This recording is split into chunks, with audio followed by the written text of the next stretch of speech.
Good morning, everybody. Hey, good morning and welcome to the April meeting, the April work session of the Lextran Board of Directors. My name is Fred Combs. As a reminder, a work session, we cannot take any official action. We keep our discussion focused on what's on the agenda, which is today our fiscal year 2025 budget. And with that, I'll turn it over to the board chair, Mr. Harding Dow. Okay, thank you, Fred. We will call the meeting to order, and I would like to take an informal roll just for the sake of any meeting minutes, even though we do not need a quorum. So, Mr. Schoninger? Here. Mr. Ward? Here. Dr. Capo is absent. Ms. Rogers is absent. Ms. Juarez Gonzalez, can you hear us? I'm here, yes, sir. Thank you. And Judge Thurston is absent, but I think intending to join later. Did I miss anybody? I don't have my list in front of me like I normally do. I'm here. All right, is there any public comment? Seeing none, we will move to review of the fiscal year 2025 operating budget and capital plan. All right, so I'll start off with a quick presentation, and this is mostly what was shared with the Finance Committee. I've added a couple of slides on our fleet that at the request of the Finance Committee this morning. Our mission statement: we serve people in our community with mobility solutions. And to start, we'll look at what we've accomplished in fiscal year 2024. We celebrated Lextran's 50th anniversary, which included an event at Gray Line Station. We had a block party. We had a museum where we offered tours to the public, community partners. And we had a mayoral proclamation also to celebrate Lextran Day in December. Our fixed route service is on pace for about 3.8 million trips in fiscal year 24. That's an increase of about 10% over last fiscal year. We've received 21 new vehicles. That's 10 on the fixed route, 9 paratransit, and 2 non-revenue vehicles for our fleet. And we'll go into more of our fleet replacement plan in a moment. For paratransit, we launched a new rider guide and conducted listening sessions, so things will move forward with us as we try to continue to improve that service. We've also made considerable strides on our capital projects, including the Transit Center renovation, compressed natural gas fueling infrastructure, and the Intelligent Transportation Systems project, which is our CAT-AVL or AVL systems. We have completed on-route infrastructure as part of the RAMP program at 13 bus stops in our service area, which includes 3 new shelters, 6 shelter replacements, and 4 locations that received improvements such as benches, sidewalk connections, and ADA accessibility improvements. Also to note, we have some work to go before we conclude fiscal year 2024. 2 big things are our contract negotiations and our paratransit services RFP. Both of those are currently open, so we'll remind the board of that. Hopefully the contract negotiations will kick off on May the 20th, and our paratransit services contract we intend to bring for the board's consideration next week. So looking ahead to next fiscal year, we intend to launch a strategic planning effort. We intend to continue our focus on paratransit improvements. We're going to focus on our fleet and implementation of a new paratransit services contract. Part in this budget is a focus on employee development. We are implementing a top performance program, which is a sort of employee of the month or a way to recognize our employees for the good work that they do. And we're looking to expand training opportunities under a recently signed contract with New Horizons that came before the board last month. We intend to continue our focus on major capital projects, including the Transit Center, that's both phases, the interior and the exterior, as well as concluding our CNG facilities project. For the next phase of RAMP, we're going to focus more so on the solar lighting project that was a grant award that we received a year or so ago. And then on our grant opportunities, we have submitted an application for the EPA Climate Pollution Reduction Grant. That was for our canopy. We are in the middle of putting together a bus and bus facilities low and no emissions grant that would be on for fixed route buses. And then we anticipate a congestion mitigation and air quality grant opportunity to become available at some point in the next year. We intend to pursue that and any other grant opportunities that would become available. Also, we had requested some funds to launch a microtransit feasibility study. That study would put some definition around what a microtransit service would look like in Lexington and also provide some cost estimates of what it would take to fund the study. And again, Lextran's talking sort of stance on microtransit is we're interested. We think it could potentially be a good idea. However, we don't have the resources available to fund sustainably a microtransit program into the future. So to talk about our fleet and our fleet replacement plans, we currently have 59 active vehicles in the fleet. We need 52 to make service on a typical weekday. 17 of those vehicles will be beyond their useful life in fiscal year 25. We do have 7 vehicles on order that will arrive within the next 2 years. In addition to those 59 vehicles that are active, we have 17 that are either out of service, awaiting disposal, or in the contingency fleet. And that would include the 5 fast charge Proterra vehicles, which we are still working with the new company after Proterra had gone through the bankruptcy proceedings to see what the future might hold for those vehicles. Were they working on the charger on High Street the other day? Are they? They were there the other day. They were taking some measurements on some lines that our people were, and they're putting the tarmac secure back on top of the boat.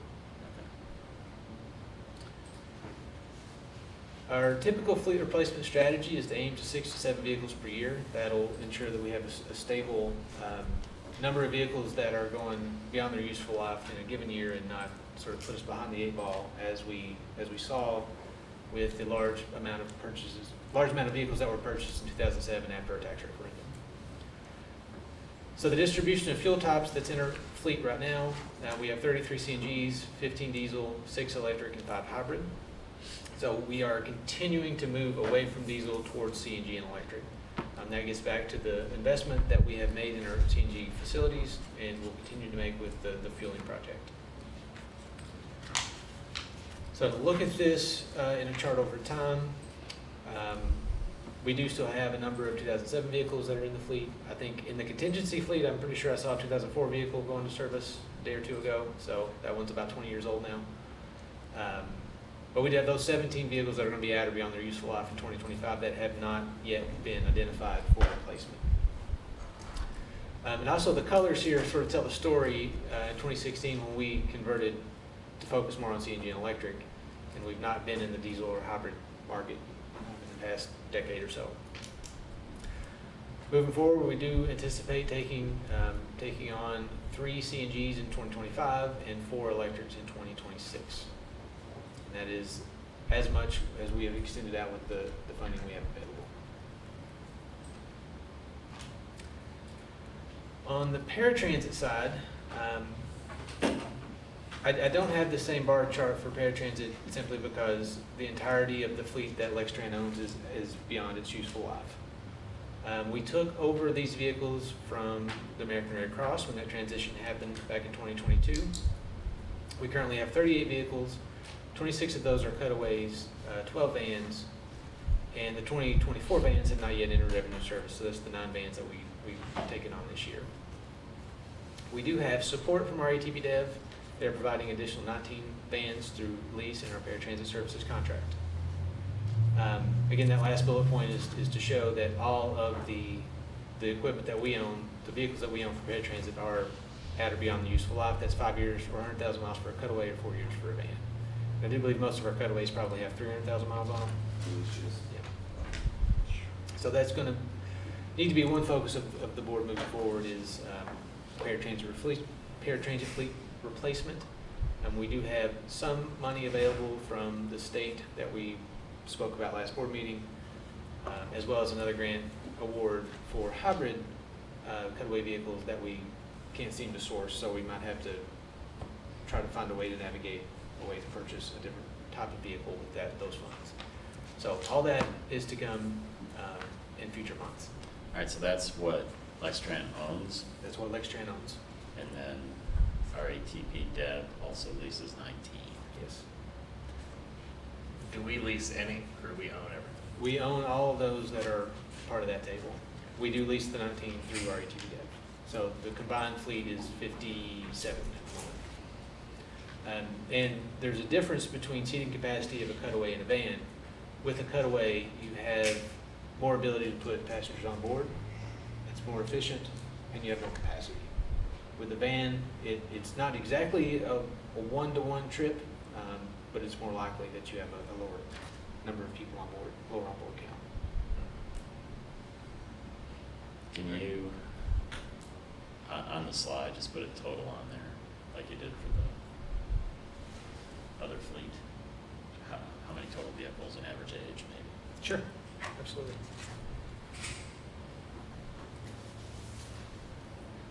And then the 19 for RATP dev. They lease them. I guess, do we pay for the lease? We do, Okay. we do.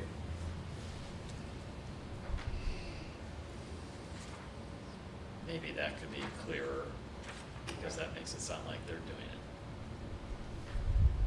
They're providing.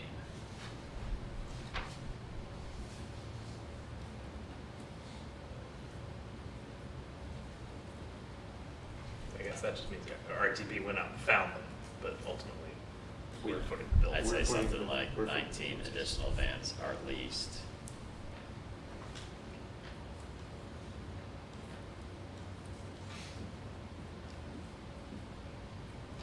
I can make those updates. Yeah. Any other questions on the fleet?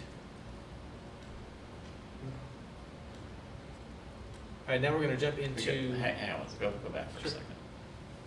So the lifespan.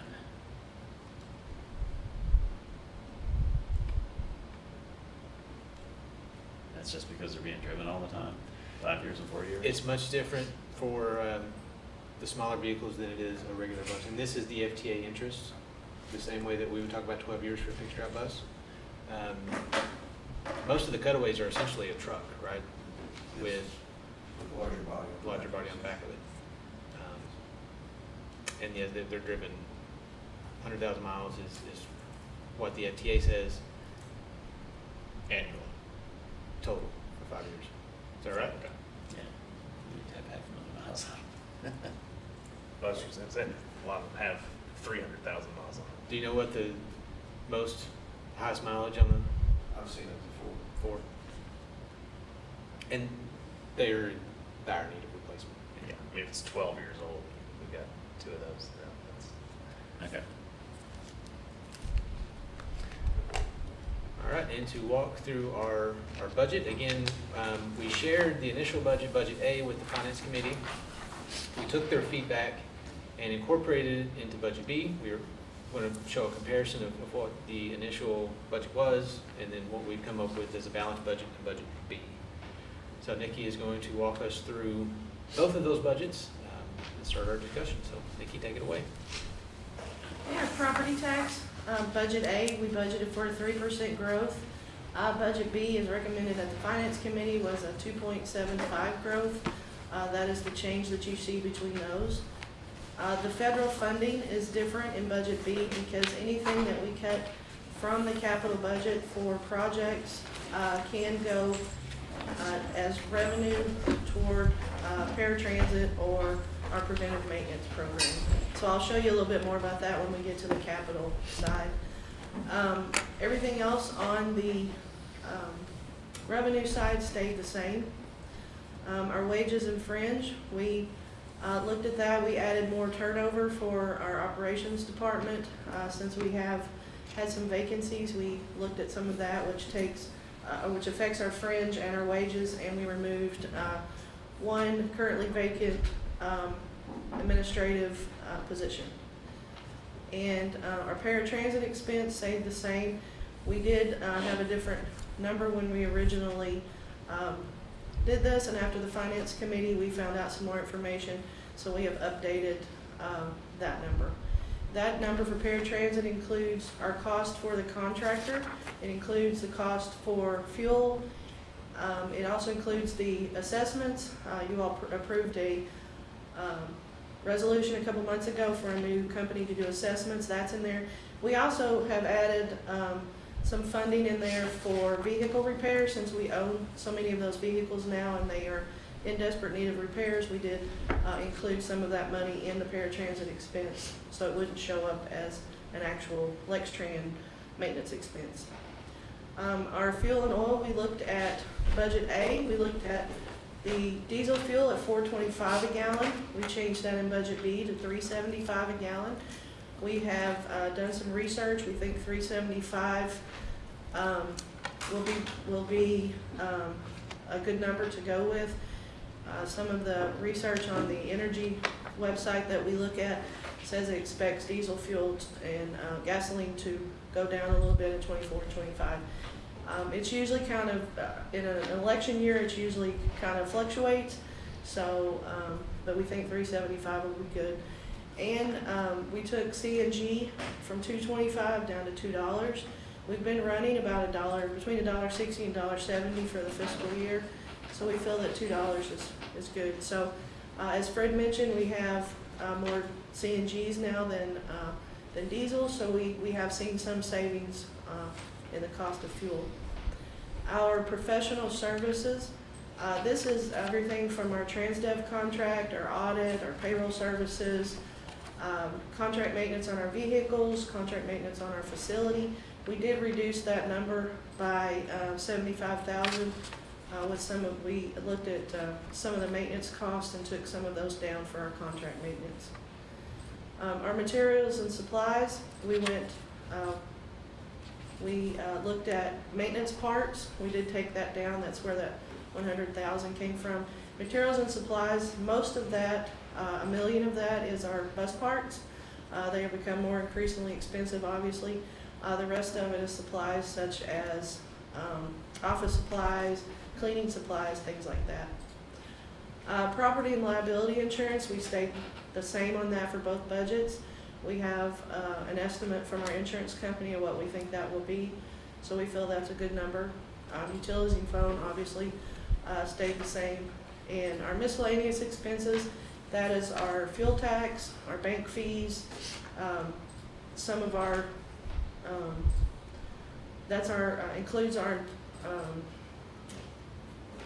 includes some of our fees, like when we get new buses and we put the license and registration, things like that, is miscellaneous. Our media advertising, we went from $296 to advertising. $30,000 of this is for administrative advertising, such as job ads that we're using that for. We did take that down. We removed some of the general campaign funds for budget B, so we did take that down quite a bit. Our professional development and employee engagement, this is some of our employee activities that we do. It's also training. We've had some looking at training over the last few years. Since COVID, of course, nobody's been able to travel, so that's getting ramped back up and everybody preparing to do some more training. We have some people that need some certifications. And also we try to keep our employee engagement in there like we did for March. We did Employee Appreciation Month, and we usually try to do something through the summer, through the holidays. And then the lease that you see at the bottom is the lease for the equipment for the electric charger. That's an agreement with Lex Park. So I will be glad to answer any questions. So Nikki, my questions are primarily, I think, on the revenue side. The adjusted assumption in property tax growth, is that reduction from 3% to 2.75%, has that been vetted with the PVA or did we just? No, that was a suggestion made at the Finance Committee. Okay. I don't know if Mr. Ward would like to say anything about. I would like to say something about it. It was the suggestion of one person on the Finance Committee. And based on what the PVA tells us, and based on history, and based on the new assessment for my home that I received yesterday, I think 3% is very, very safe. So I think we can add that back into it. Georgia's own house aside, the fact that, you know, we're going to see some increase in the urban services boundary this year. While that's not going to bring, tax-paying property onto the rolls probably in this next fiscal year, it is going to increase the tax rolls overall. Yes. And even without that, the data would indicate that property tax growth or property value growth in Fayette County is gonna continue to rise. Yes, that is some of the history. We went back all the way back to 2014, and the current average of growth is 3%. Some years we're a little more, some years a little less, but it's pretty consistent So with the 3% was driven by an average of increases over the past 10 years. Correct. Okay. Is that average affected substantially by COVID? Like, were those years outliers? I just because I don't. No, not really, not with property taxes. We did see the big reassessment that they did in 2022. Mhm. That's when we saw the increase, but then this past year, it's gone back down to normal, That 2023 and was, 24. I mean, that was one thing that I was really concerned about when COVID first happened, was property tax on commercial property, because knowing what people do, Mm-hmm. you know, they go and they get reassessed because their business has dropped, and so the value of the property's dropped, and that, we just didn't see it. No, the only effect that it had on us was a delay. I guess when people's property taxes were due in October, we usually see the money come in November, and it was more at the end of January, the end of December, 1st of January. So that was really the only effect that we had, was just the delay in funding. Mm-hmm. And I guess I'm seeing in real dollars, it's only about 58,000 that change Yes. impacts. So I mean,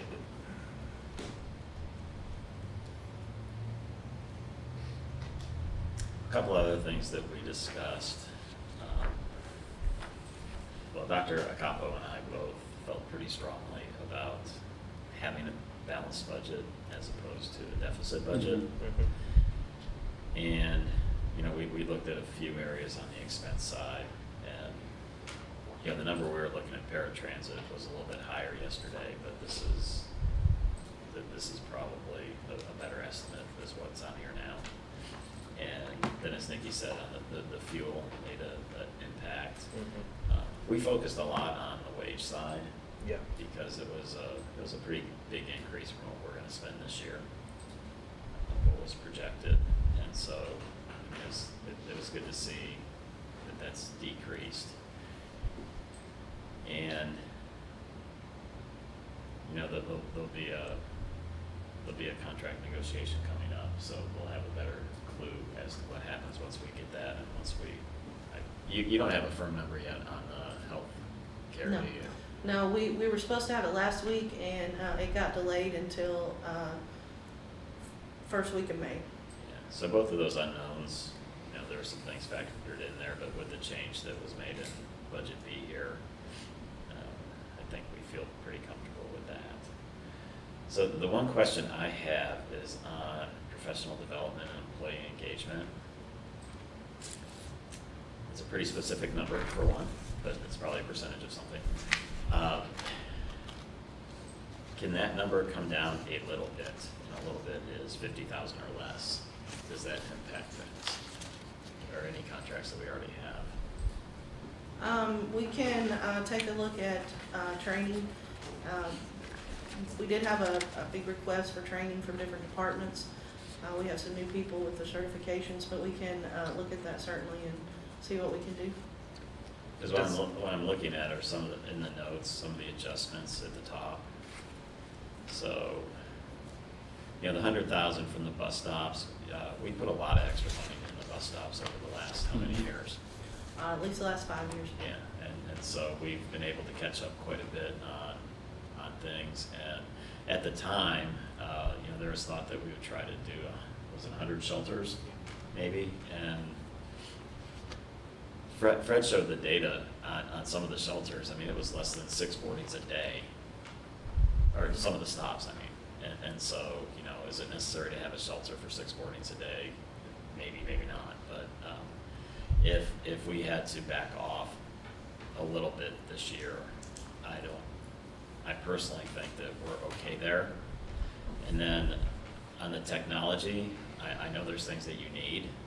It'd be nice if some of this, you know, if we made the change on the property tax and we made the change on professional development, to get that in there, and then maybe part of this microtransit study, and, you know, make it some type of a match to what the city could provide. So would it be 50-50? I don't know if there's enough money there, but maybe 40% or maybe 25% or some kind of a match, and we could still have a balanced budget.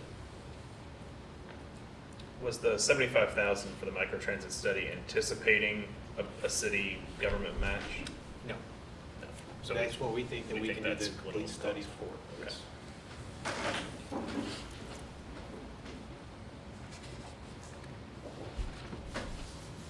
And explain again what the study would determine. Sure. Or would predict. In our comprehensive operations analysis, we did a very general look at what a microtransit program could look like. So there's conceptual zones that we looked at, but we did not get to the level of putting the service together in terms of how long does it take to book a trip? Where do you go to get picked up or dropped off? How does it interact with the fixed route system? There's so many questions that we did not explore because the intent of the COA was, you know, if we ever have these conversations, we need somewhere to start. So this study would take that and put a whole lot more definition to it. So where in the city exactly would these zones be located? How would they funnel in people into the fixed route system? How long would it take? What's your minimum time to book a trip? Can you call 30 minutes in advance to get a trip? Is it an hour in advance? What are the start and stop times of service? Because all those decisions really impact how much service is going to cost. And we want to take those decisions and then model, okay, so we need this amount of money every year to fund this system. And that is really the key of what we need if we are going to do a program. We need to say, this is going to cost this much money. Who can help us come up with that much money? And that's really a variable that we don't know right now. Is it Bill's expectation that microtransit would transport people to the fixed route system? Or would it That is it more has- point to point?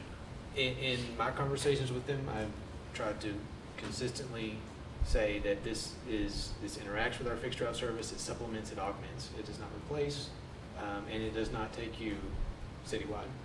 It operates within the zone, it funnels to the fixed route service. We've tried to be clear with conversations with Bill, with city council, with any other interested group in the community that we've had those conversations with. That is what our intentions would be should we move forward with microtransit. I think that's an important point, because I know that was a misunderstanding that I had Yes. about what microtransit really is. And I think that it will be important for us going forward to ensure that we're talking about the same kind of thing. Yes. Because I don't think that in this respect, I'm a pretty educated member of the public, and I didn't know. And so I don't expect that really anybody who hears the term microtransit probably has a real clear sense that think that what George was just describing as an on-demand point-to-point service is what people have in their head as what microtransit is. And that's going to cost a whole lot more than $75,000. One other question, sorry, can we pivot off that for a minute? Yes, sir. Okay. I think I may have missed a point in the revenue side between A and B where the federal funding changed substantially. What was driving that change? If we can look at the capital budget. In the capital budget, when we have certain amount of 5307 funding, which this year will be 6.8 million, which is actually a good increase from 2024, which is just to note that. But we take that money and we divide it up in what we can. We do computer equipment, software, anything that we need, shop tools, equipment, so if we're buying service vehicles, and anything left over goes toward the capital cost of our paratransit and also our capital maintenance, which is our preventive maintenance. So anything that's in this budget and the capital budget can flow over as revenue to the operating budget. Okay. So anything that we reduced on this side, we put it into the revenue for paratransit.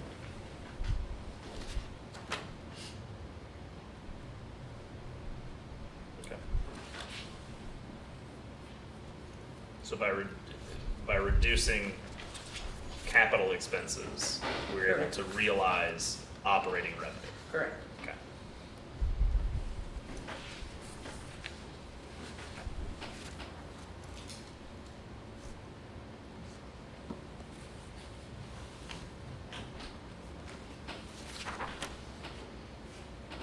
Do we need to go back to the budget comparison, or should we carry on with the capital plan?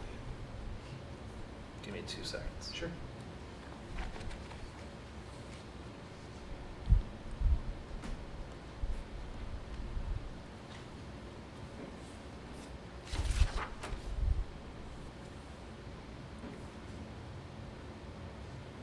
Just as a reminder, for me, contract maintenance is maintenance that is done not by Lextran employees.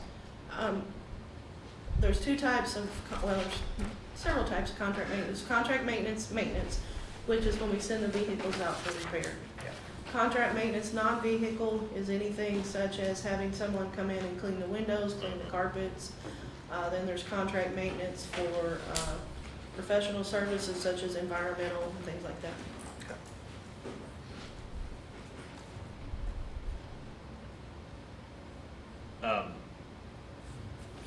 Does the team have a feeling of what the material impact of taking $100,000 out of engine and transmission rebuilds would have on fleet life and performance? It'll put more strain on ourselves. I mean, what we're gonna do is we'll just do more in-house to try to reduce those costs.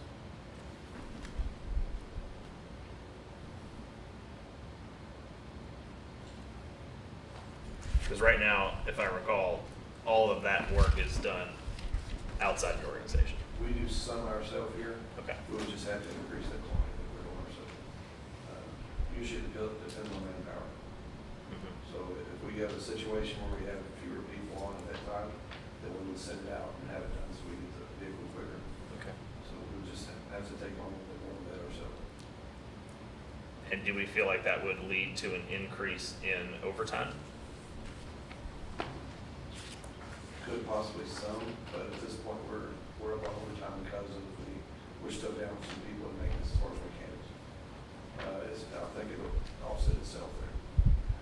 We're still, I believe, under budget for overall, between the overtime and the regulars.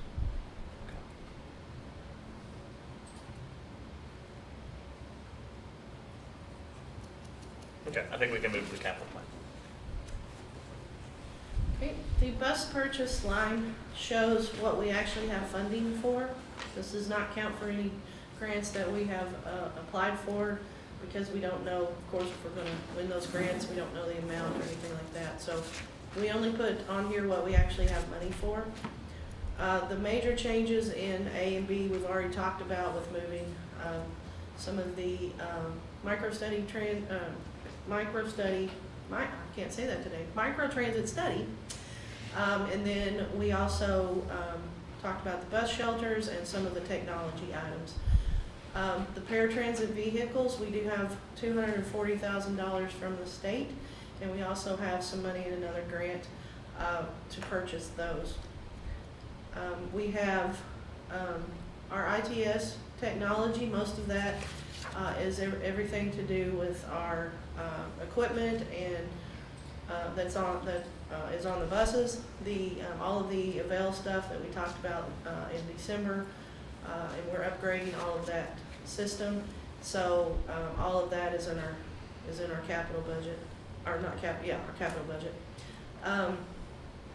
We're not adding any service vehicles this year. We do have a maintenance truck for future years, and we are looking at some of the shop tools and equipment. Like I said, most of that is related to and security equipment. All those could be anything from cameras to the DVR systems on the buses, anything security related. The FTA does require that you put a certain percentage of your budget in security, so we always have to keep up on that anyway, but there is a requirement for that. As we mentioned, the 5307 formula funding went up. Our bus and bus facilities funding, there are three types of 5339 funding. One is the formula funding, which is $600,000. That is a partial bus, so we usually combine that with another grant or wait and do 2 years at the same time for that because it's not enough for a whole bus. The 53, or the other types of 5339 are low-no, and also the competitive 5339 that Fred mentioned that we are applying for. The 5310, the Enhanced Mobility and Seniors and Disabilities, that grant, $240,000, is through the state. So that is, we're using all of that for paratransit vehicles. There is a match requirement on that, but it is very small. Our state funding goes up when our formula funding goes up because they match it at 20%. So you will see a significant increase from last year's state funding. The CMAQ grant, Congestion Mitigation and Air Quality, that is for buses. Fred talked about that a few minutes ago. And then the local share is right under $1 million to match all of these grants. So anything that's not spent on the capital plan does carry over to the next year. We have some things in 2024 that we've been carrying for a while. We have the Canopy project, the transit center, and things like that. So they just carry over until those projects are complete. Any questions? So then, as the example you just suggested, the 5339 Lono grant, that's at $8.5 million in fiscal year 2024. There's no new revenue anticipated in future years, but that money isn't necessarily being spent all in fiscal year 24. Correct. That one is 2.2 of that is the bus canopy, and then the rest of it is for vehicles. And I believe that is where the CNG facility upgrades are also. If I recall, 2.2 doesn't pay for the whole canopy. Like, We're way, not even way, close. way short, yeah. But the EPA grant, should we be successful there, Would fill that. that would fill it, yep. But the 2.2 goes with it. And there's also the, part of the SLX money that we received, we flexed that into the canopy as well, so there's a little bit more than 2.2.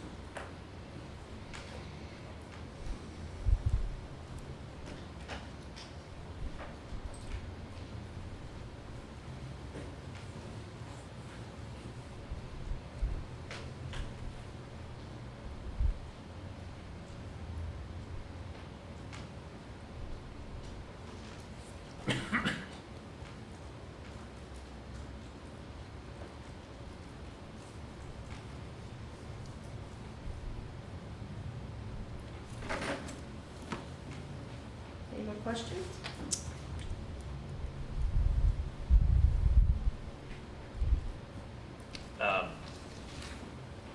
I think this gets to my earlier question about the federal funding increase that's shown in the operations budget. You said that where we've made reductions in, for instance, in transit enhancements, any of that money has flowed back into, any of those savings flow back into the capital cost of contracting paratransit line, which is why that line goes up, and our capital, bottom line, capital projects line does not change. Correct.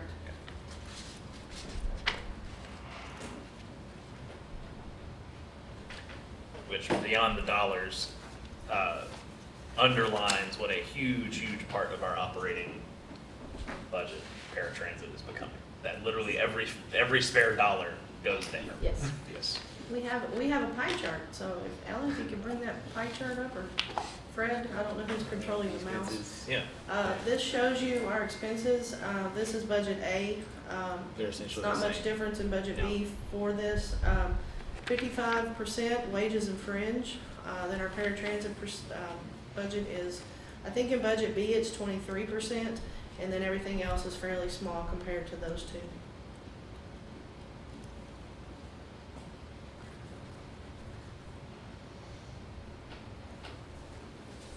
And that, if I'm reading the last few budgets, and this is what's ultimately driven us to this point of having either an operating deficit or at best an operating net, is that explosion in the cost of paratransit. Correct.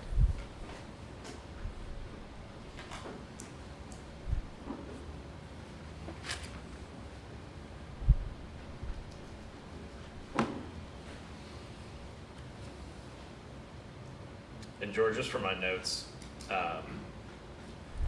you had suggested a modest reduction in professional development and employee engagement to redirect those dollars where? The 85,000 for technology, and then some portion of the micro-TAM study. However much we feel comfortable pulling out. So I would think between the tax revenue and the professional development, you know, we can at least get up to 100,000, if not maybe a little bit more, depending on what we want to allocate for the microtransit study.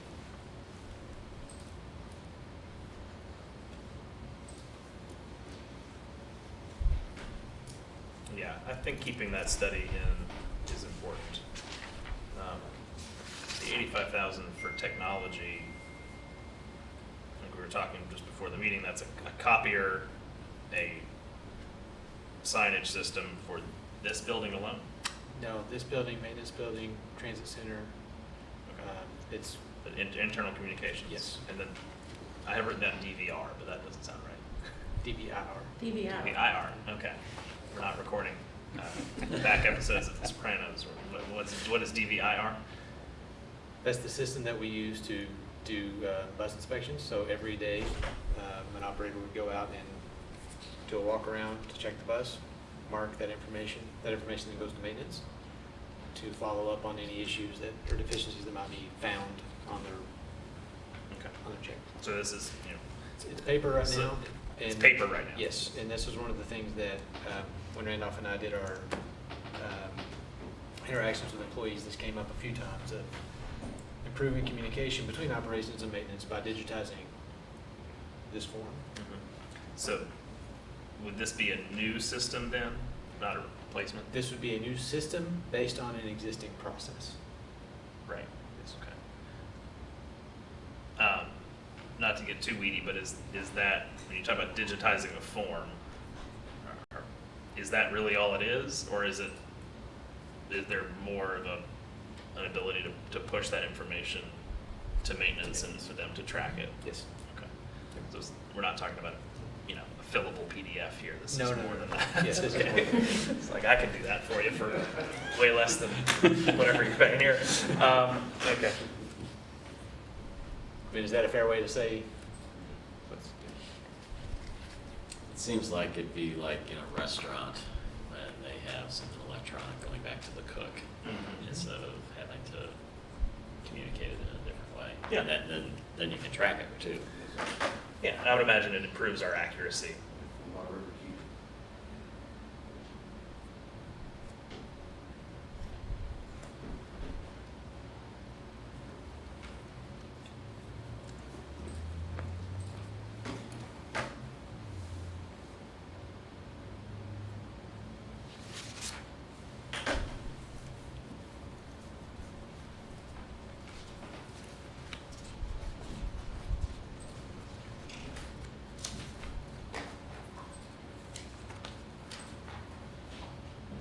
So for my notes for Mhm. the board meeting next week is to do the budget with raise the property tax back up to 3%.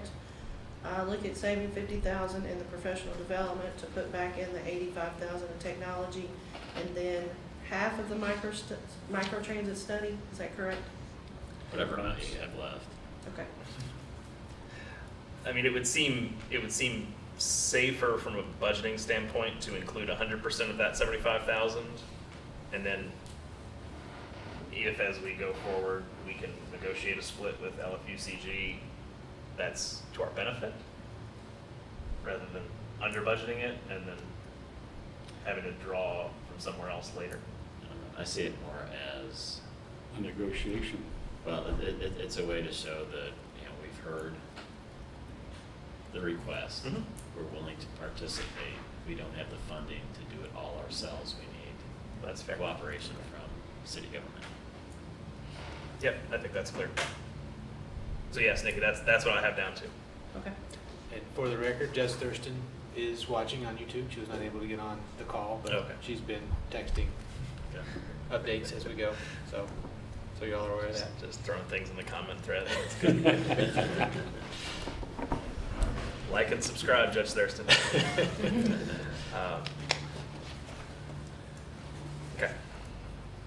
Yeah, I feel good about that. I echo George's comment that I think showing a balanced budget is important.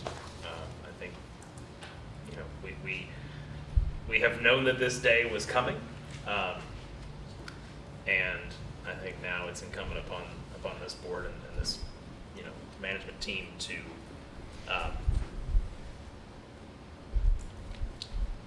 expedite our efforts to sort out the long-term finances of this agency.